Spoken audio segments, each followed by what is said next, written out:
He placed a bomb under Hitler's table and walked away. Colonel Claus von Stauffenberg came closer than anyone to killing Adolf Hitler and ending World War II early. But who was this man who tried to change history with a briefcase full of explosives? What did he do every day leading up to that fateful moment on July 20th, 1944? Was he always planning to kill Hitler? Or did something transform him from a loyal officer into an assassin? And what happened in those final hours after the bomb failed to kill the Führer? Let's step into the dramatic life of the man who almost succeeded where so many others failed. Claus von Stauffenberg woke up early every morning, usually around 5:30 a.m., even after losing his right hand, 2 fingers on his left hand, and his left eye in combat. The injuries from an Allied air attack in Tunisia in April 1943 would have ended most men's military careers, but Stauffenberg refused to quit. He had work to do, and time was running out. By the summer of 1944, as Chief of Staff to the Reserve Army, his mornings began with the painful process of getting dressed, a task that now required assistance and took far longer than it had before his injuries. The attack in Tunisia had nearly killed him. His staff car was strafed by Allied fighter planes, and he was hit multiple times. He lost his entire right hand, his ring finger and pinky on his left hand, and his left eye. He also suffered severe wounds to his left ear and knee. He spent months in the hospital undergoing multiple surgeries and enduring agonizing rehabilitation. Doctors told him his military career was over, but Stauffenberg was determined to return to active duty. Not because he loved war, but because he believed he had a mission to fulfill. During his recovery, something changed in him. Lying in that hospital bed, unable to use his hands, half blind, he had time to think about what Germany had become. He heard more details about the mass murders on the Eastern Front, about the Holocaust, about the atrocities being committed in Germany's name. He concluded that Hitler was not just incompetent, but evil, and that Germany would be destroyed completely if Hitler remained in power. His injuries, rather than ending his usefulness, gave him a new sense of purpose. He would use whatever remained of his abilities to save Germany, even if it cost him his life. His daily routine started with his aide helping him with basic tasks that had once been simple: buttoning his uniform, putting on his boots, adjusting his eye patch. Each morning was a reminder of what the war had cost him personally, and perhaps this physical pain reinforced his conviction that Germany needed to be saved from Hitler before everything was destroyed. He had to learn to do everything with just 3 fingers on his left hand. He practiced endlessly, teaching himself to write, to dress, to use tools. His determination was extraordinary. Unlike other German officers who started their day reviewing pleasant reports or enjoying leisurely breakfasts, Stauffenberg's mornings were filled with discomfort and the stark reality of Germany's desperate situation. Who was this man willing to risk everything to kill Hitler? Klaus Philipp Maria Justinian Schenk. Graf von Stauffenberg was born in 1907 into an aristocratic Bavarian family with a long military tradition. He was everything the Nazis claimed to admire: tall, intelligent, cultured, and from noble German blood. He grew up in a world of privilege, educated in the finest schools, trained in classical literature and music. He could quote Stefan George, Germany's greatest poet, from memory. He was a devout Catholic with a strong moral compass shaped by his faith and his aristocratic code of honor. Stauffenberg joined the German army in 1926 at age 19, beginning a military career that seemed destined for greatness. He was brilliant, rising quickly through the ranks due to his intelligence, organizational skills, and natural leadership abilities. By the time World War II began in 1939, he was already recognized as one of the Wehrmacht's most promising young officers. He served with distinction in Poland, France, and North Africa, earning respect from his superiors and devotion from his men. But here's what makes Stauffenberg different from other Nazi officers. He was never a Nazi. He never joined the party. He viewed Hitler as a crude upstart, a man without breeding or culture who was leading Germany to destruction. Initially, like many German officers, he hoped that Hitler's early successes might prove him wrong. He served loyally, not out of love for Hitler, but out of duty to Germany. But as the war progressed and he learned more about Nazi atrocities, particularly the mass murder of Jews and Slavs, His opposition grew from distaste to active resistance. By 6:30 a.m., Stauffenberg would be reviewing documents and intelligence reports in his office at the Reserve Army headquarters in Berlin. His position as Chief of Staff gave him access to classified information about Germany's military situation, and what he saw confirmed his worst fears. By 1944, Germany was losing on all fronts. The Soviets were advancing from the east, the Americans and British had landed in Normandy, and Germany's cities were being bombed to rubble. Yet Hitler refused to consider peace, refused to acknowledge reality, and continued to demand that Germany fight to the last man. Stauffenberg spent his mornings coordinating the Reserve Army, which was responsible for training replacement troops and providing security within Germany. On the surface, this was standard military administration. He would review training schedules, approve transfers, manage personnel assignments, and coordinate with other military branches. But beneath this routine work, he was planning something far more dangerous. He was organizing a coup d'etat. What most people don't know is that Stauffenberg wasn't acting alone. He was part of a large conspiracy of military officers, government officials, and civilians who wanted to overthrow Hitler and negotiate peace with the Allies. This group, later known as the July 20th Plot conspirators, included some of Germany's most respected leaders: Field Marshal Erwin von Witzleben, General Ludwig Beck, Karl Friedrich Goerdeler, former mayor of Leipzig, and many others. They had been planning for years, but they needed someone with access to Hitler to carry out the assassination. That someone became Stauffenberg. These weren't radicals or communists. They were conservatives, aristocrats, and military professionals who believed in traditional German values and saw Hitler as a destroyer of everything they held dear. General Beck had been chief of the German General Staff until he resigned in 1938 over Hitler's reckless war plans. Goerdeler had been mayor of Leipzig until he resigned over Nazi anti-Semitic policies. These were men of conscience who had initially hoped Hitler could be controlled or would moderate his views, but by 1943 they realized he had to be removed by force. The conspiracy also included deeply religious men like Helmuth James Graf von Moltke and members of the Kreisau Circle who met at Moltke's estate to discuss post-Hitler Germany. There were also younger officers like Axel von dem Busche and Ewald Heinrich von Kleist, who had volunteered for suicide missions to kill Hitler but never got the opportunity. The resistance was broader and deeper than most people realize, spanning different backgrounds and motivations, united only by their conviction that Hitler had to be stopped. Around 18:00 a.m., Stauffenberg would typically meet with his co-conspirators. These meetings had to be carefully arranged and kept secret from the Gestapo, which was constantly watching for any signs of disloyalty. The conspirators would meet in private offices, homes, or even parks, never in the same place twice, always careful to avoid suspicion. They discussed plans, debated strategy, and tried to coordinate the complex operation they were planning.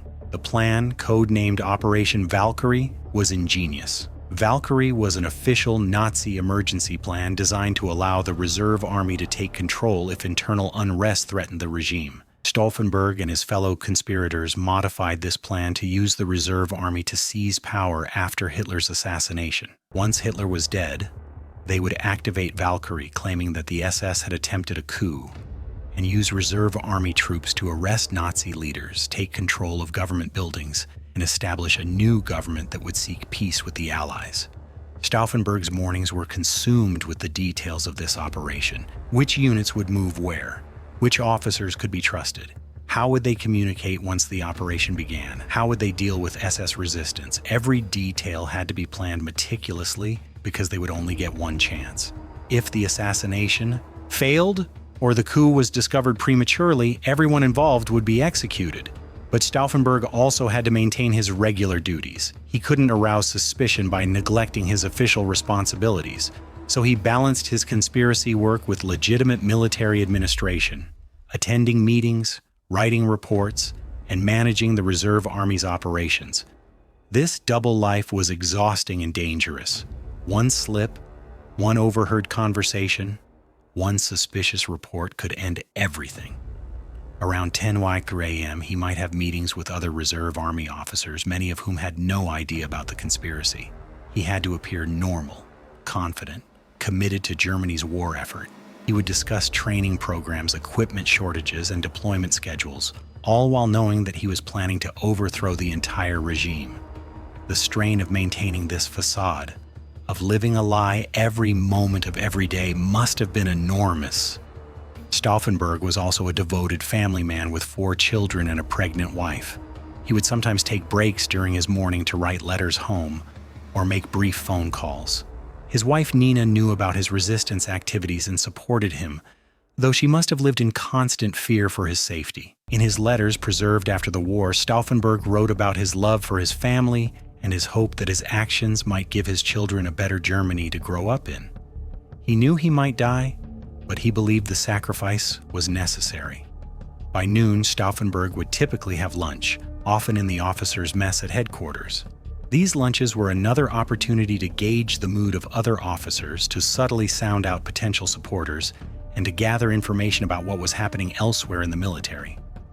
Stauffenberg was charming and well-liked, with a gift for conversation that made people want to confide in him. He used this skill to identify other officers who were disillusioned with Hitler and might be willing to join the conspiracy, or at least look the other way when the coup began, but he had to be careful. The Gestapo had informants everywhere, and expressing doubt about Hitler or Germany's war aims could lead to arrest and execution. Stauffenberg had to walk a fine line, expressing concern about Germany's situation without explicitly criticizing Hitler, listening more than he spoke, and only revealing his true thoughts to those he absolutely trusted. What's remarkable about Stauffenberg is that he had multiple opportunities to back out. He could have requested reassignment to a different post, claimed his injuries prevented him from continuing active duty, or simply done nothing. He had already served Germany honorably, lost an eye and a hand in combat, and no one would have questioned his loyalty if he had quietly retired. But he chose to act, driven by a sense of moral duty that transcended personal safety. In the afternoons, Stauffenberg continued his dual routine of legitimate work and conspiracy planning. He might visit training facilities to inspect troops, meet with logistics officers about supply issues, or attend briefings about Germany's military situation. All of this gave him legitimate reasons to travel, to meet with various people, and to gather information that would be useful for the coup. He also began carrying a briefcase with him everywhere, getting people used to seeing him with it. This wasn't just any briefcase. It contained documents and files related to his work, but it also had a special compartment where explosives could be hidden. He was preparing, conditioning everyone around him to see the briefcase as a normal part of his daily routine so that when the moment came, no one would think twice about him bringing it into a meeting with Hitler. By mid-1944, the conspiracy had reached a critical point. They had been planning for years, but time was running out. The Allies were advancing, and if they waited too long, Germany would be completely destroyed, and the opportunity to negotiate a peace agreement would be lost. The Gestapo was also getting closer to discovering the conspiracy. Several members had been arrested or had come under suspicion. They needed to act soon before everything fell apart. Stauffenberg was summoned several times to Hitler's headquarters for briefings, as his position in the reserve army required him to report directly to the Führer about troop availability and readiness. Each time, he considered whether this would be the moment to attempt the assassination. But circumstances weren't right. Sometimes other key Nazi leaders weren't present, sometimes security was too tight, sometimes he couldn't get close enough to Hitler with the bomb. On July 11, 1944, he actually had explosives with him at a meeting with Hitler at the Berghof, Hitler's mountain retreat. But Himmler and Göring weren't present, and the conspirators wanted to kill all 3 at once to ensure the coup's success. Stauffenberg aborted. On July 15th, he again had explosives at a meeting at the Wolf's Lair, Hitler's military headquarters in East Prussia. Again, key figures were absent. Again, he didn't act. The strain of these near attempts, of coming so close and backing away, must have been unbearable. Finally, on July 20th, 1944, Stauffenberg was summoned once more to the Wolf's Lair for a briefing on the reserve army. This time, he decided he couldn't wait any longer. He woke that morning knowing that this might be his last day alive. He said goodbye to his wife and children, though they didn't know he was planning an assassination. He gathered his papers, checked his briefcase, and prepared for what would be the most important day of his life. The morning of July 20th was different from all the others. Stauffenberg flew from Berlin to East Prussia with his aide, Werner von Haeften, who was also part of the conspiracy. During the flight, Stauffenberg was reportedly calm and focused, reviewing his papers and mentally preparing for what he had to do. He landed at the Wolf's Lair around 10:15 a.m. and was immediately brought into the compound for the briefing. Before the meeting, Stauffenberg excused himself to a private room, claiming he needed to change his shirt due to the heat. In reality, he and Haeften were preparing the bomb. They had 2 explosive devices, each consisting of British-made plastic explosives wrapped in paper and activated by a chemical fuse. Stauffenberg had to crush a small glass vial with pliers, which would release acid that would eat through a wire and detonate the bomb in about 10 minutes. But there was a problem. Stauffenberg only had one hand and limited use of his other, and the process of preparing 2 bombs was taking too long. An officer came to the room and urged him to hurry because the meeting was about to begin. Stauffenberg made a quick decision. He would only activate 1 bomb instead of 2, hoping it would be enough. He placed the armed bomb in his briefcase along with his papers and left the second bomb behind. He entered the conference room at approximately 12:30 p.m. The meeting was already underway, with about 20 officers gathered around a large wooden table covered with maps. Hitler stood in the middle of the table, leaning over the maps while a general briefed him on the Eastern Front situation. Stauffenberg placed his briefcase under the table as close to Hitler as he could get it, just a few feet from where the Führer stood. Then he excused himself, claiming he needed to make an urgent phone call. He walked out of the conference room with his heart pounding, knowing that in minutes Hitler would be dead and Germany's history would change forever. He met Haeften outside and they walked toward his car. At exactly 12:42 p.m., the bomb exploded with a massive blast that ripped through the conference room. The explosion was so powerful that it could be heard and felt throughout the compound. Bodies were thrown through the air, the roof partially collapsed, and smoke poured from the destroyed building. Stauffenberg was certain that no one could have survived that blast. He bluffed his way past security checkpoints, claiming he had orders to return to Berlin immediately, and managed to escape from the Wolf's Lair compound. During the 3-hour flight back to Berlin, he believed he had succeeded. He had killed Hitler. Now the coup would begin, and Germany could be saved from total destruction. But fate had intervened in the cruelest way possible. Just minutes before the explosion, another officer had moved Stauffenberg's briefcase to the other side of the heavy oak table support, further away from Hitler. When the bomb exploded, the thick wooden table legs shielded Hitler from the worst of the blast. 4 men died in the explosion, but Hitler survived with only minor injuries: burst eardrums, singed hair, and shredded trousers. By a matter of feet and seconds, the most important assassination attempt of World War II had failed. Stauffenberg landed in Berlin around 4:00 p.m. Still believing Hitler was dead, he rushed to Reserve Army headquarters and activated Operation Valkyrie. Orders went out to military units across Germany and occupied territories. The SS has attempted a coup. The Wehrmacht must take control. In Berlin, conspirators began arresting Nazi officials and taking control of key buildings. For a few hours, it seemed like the coup might actually succeed. But then reports began coming in. Hitler was alive. He had been on the radio, his voice unmistakable, denouncing the traitors and demanding loyalty. The coup began to fall apart almost immediately. Officers who had been following Valkyrie orders suddenly reversed course when they realized Hitler had survived. Units that had arrested Nazi officials now released them. The conspiracy, which had depended entirely on Hitler being dead, collapsed like a house of cards. By 10 p.m. that evening, it was over. Loyal Nazi officers arrived at Reserve Army headquarters and arrested the conspirators. Stauffenberg, along with his co-conspirators Friedrich Olbricht, Werner von Haeften, and Albrecht Merz von Quirnheim, were taken to the courtyard. There was no trial, no formal proceeding.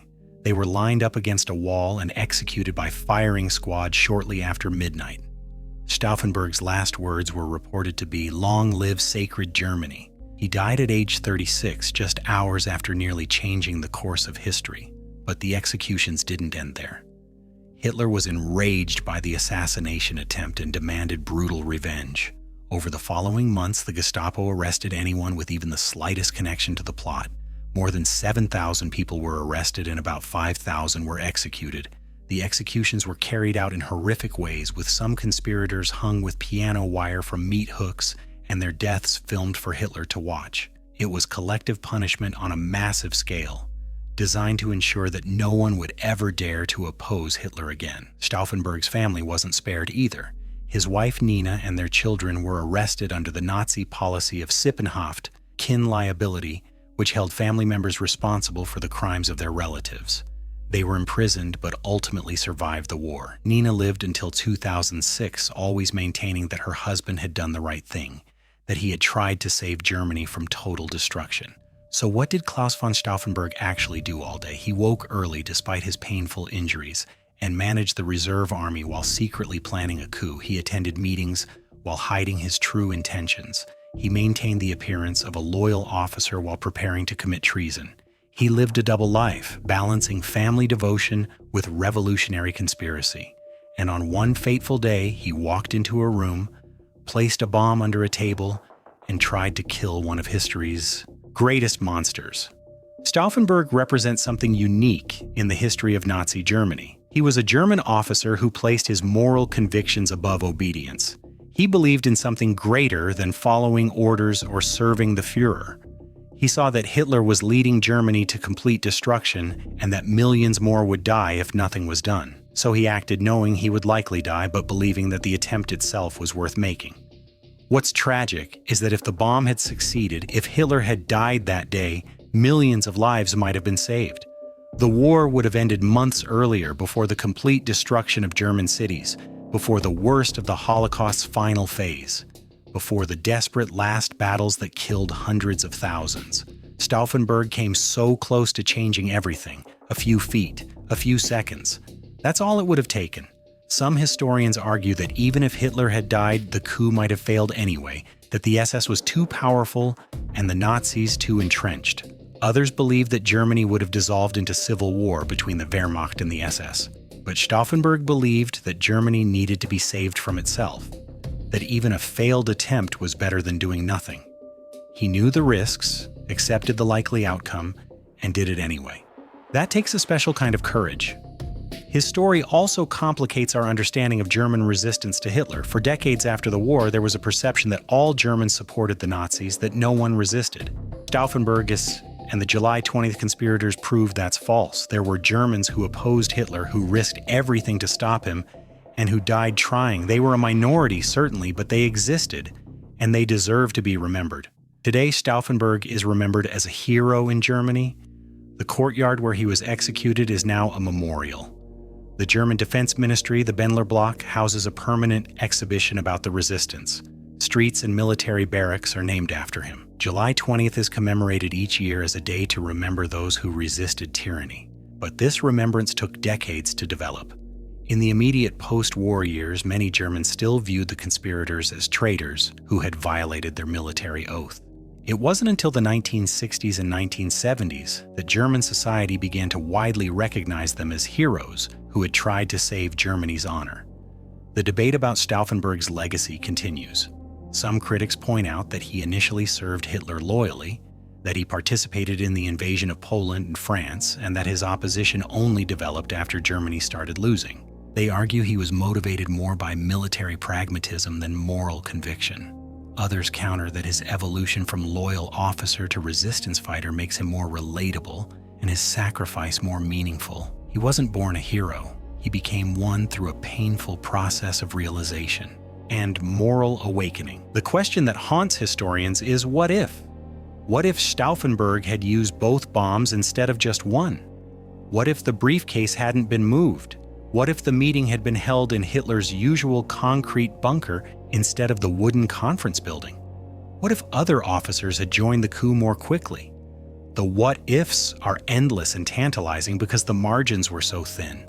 History turned on inches and moments. What do you think? Was Stauffenberg a hero who tried to save Germany, or a traitor who broke his oath? Would the coup have succeeded if Hitler had died, or would Germany have descended into chaos? And does a failed assassination attempt still matter? Or is history only changed by successes? Let us know your thoughts in the comments. And if you found this look at the man who nearly killed Hitler compelling, Please like this video and subscribe for more deep dives into history's most dramatic moments. Thanks for watching.